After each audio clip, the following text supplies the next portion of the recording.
Hello! Welcome sa part 2 ng ating Christmas in Taiwan vlog. Nandito na nga tayo sa Christmas land sa New Taipei City. Kita-kita niyo naman, napakaraming tao at dinarayo talaga ito. May mga magkakamag-anak, magkakaibigan, magjowa at iba pa. Nandito tayo ngayon sa area ng mga bazaar kung saan maraming mga iba't ibang tindahan ng pagkain. Makikita natin mamaya kung ano ang mga ito. Ito makikita natin napakaraming mga tindahan ng pagkain, ng accessories, laruan ng mga bata, pan-display sa bahay, mga pailaw, pang-decoration sa Christmas, sa New Year, pang-exchange gift, pang-regalo, at iba pa. Ayan, nakikita niyo naman ang mga tao talagang nag-e-enjoy dito sa Christmas land. At ang napasin ko rin dito sa lugar na ito ay napakarami ng ating mga lolo at lola na talagang pinapakita ang kanilang art. Halimbawa sa pagkain, ito makikita natin mamaya, si lolo na para gumagawa ng kape, ayan, or kung ano man drink, ayan. At pati ang kanilang mga handicrafts, yung mga nagko-crochet, nagtatahi, nagdo-drawing, gumagawa ng bag, ng mga kwintas, bracelet. Talagang time for the family talaga itong Christmas land.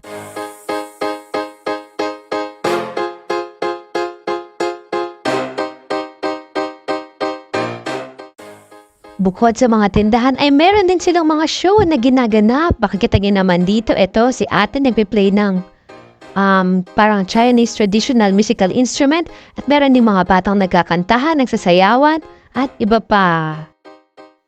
Nakita niyo naman talagang napaka-busy ng bazaar area ng Christmas land kaya lumabas muna tayo at kita natin ang mga magagandang ilaw na nakadikit sa mga puno.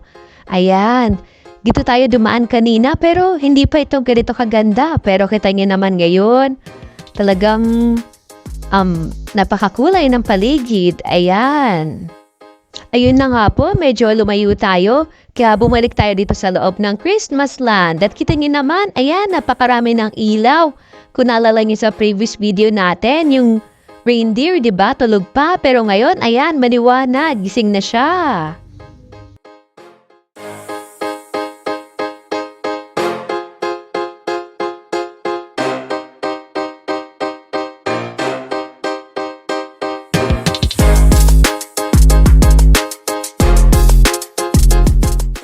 Pero ano nga ba ang pinakadinadayo dito sa Christmas land o ika nga ang main attraction? Walang iba kundi ang Christmas tree illumination.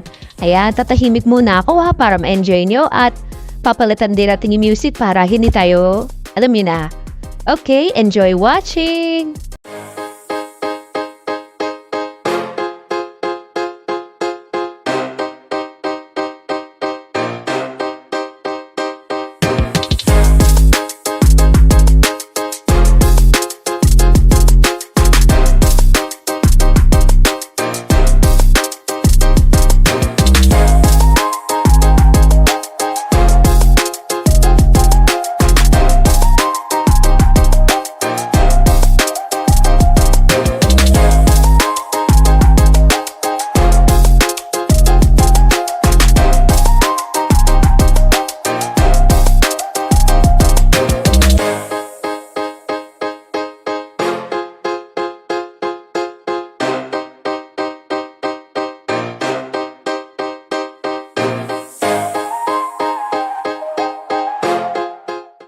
Good morning! Welcome sa day 2 ng ating Taiwan tour.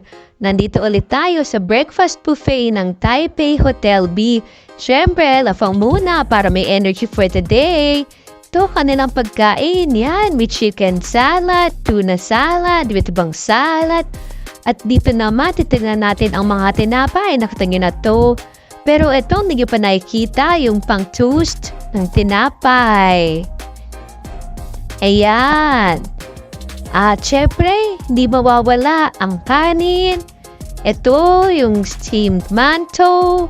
At ang iba pa nilang dishes na meron ay ito may pansit, may sausage, may chicken with broccoli, may egg, chicken popcorn, may parang okonomiyaki, at pidalawang luto ng gulay. Next, tingnan pa natin ang iba pang makikita sa buffet na ito. Ayan, ito ang kanilang salad section. Katabi ang sweet section na may pastries at prutas. Ayan, makikita nyo rin na merong rice porridge at soup para mainitan ng tiyan, juice, ito para sa mga lactose intolerant. Meron silang soy milk, almond tea, and red bean milk. Ito naman ang kanilang coffee dispenser or maker. Marami ring ulit ng kape dyan, mga cereals, at ito ang kanilang dining area. Dahil busog na ang ating mga tiyan, busugin naman natin ang ating mga mata at isip.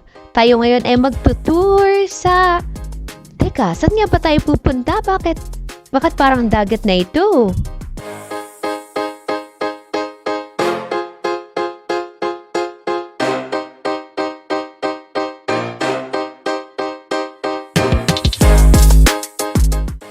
Para malaman kung saan tayo pumunta, huwag kayong mawawala and see you in our next video.